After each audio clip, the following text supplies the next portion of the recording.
le changement, aujourd'hui, on a du mal à le voir arriver on va dire, d'une échelle plus haute. C'est hyper important que nous, à notre échelle territoriale, donc soit une commune, soit une intercommunalité, on puisse amener ce changement-là sur les questions environnementales.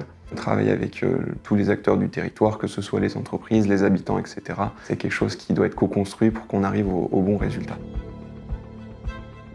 On s'est rapproché de la communauté de communes Rhône-Crussol qui nous ont accompagnés pour pouvoir prendre en main ce terrain et mettre en place le projet à partir du début de cette année.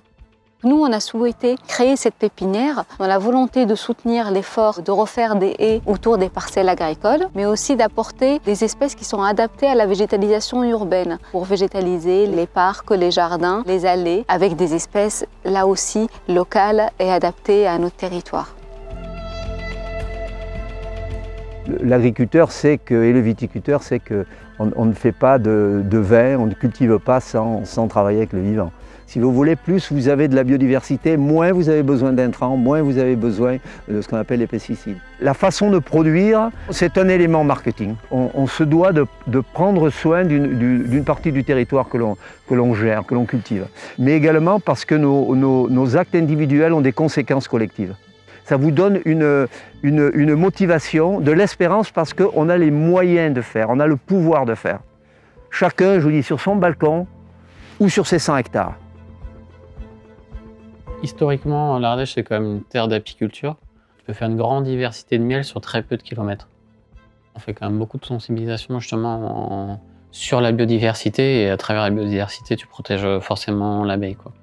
Tous les pollinisateurs, les papillons, les insectes, essayer de protéger tout et pas forcément que l'abeille qui est vraiment très médiatisée, quoi. Quand on a des activités comme ça qui sont à la fois qui permettent de produire localement, qui en plus est faite dans une démarche, on va dire, éco-responsable ou développement durable, on a tout de suite envie d'accompagner ce projet-là. Ce qui nous intéresse, c'est que cet exemple-là puisse essaimer d'autres exemples et donc renforcer vraiment au global tout ça. Nous, on est là pour que les enfants soient là pour jouer, bien évidemment, mais pour aussi faire du lien avec les autres. Ce qui est intéressant aussi ici, c'est de voir que les enfants peuvent aller jouer avec d'autres enfants.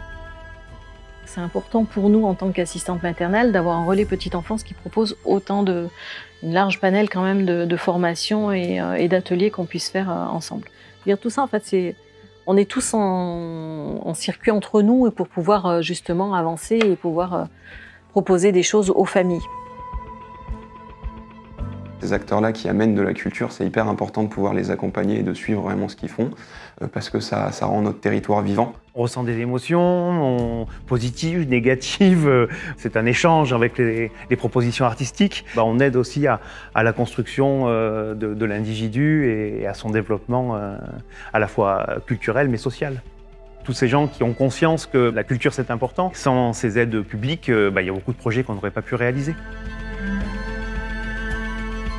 On a besoin d'amener du changement dans nos vies, dans nos modes de consommation, dans la façon dont on vit aujourd'hui, pour aménager un futur qui soit vivable et agréable pour nos générations futures.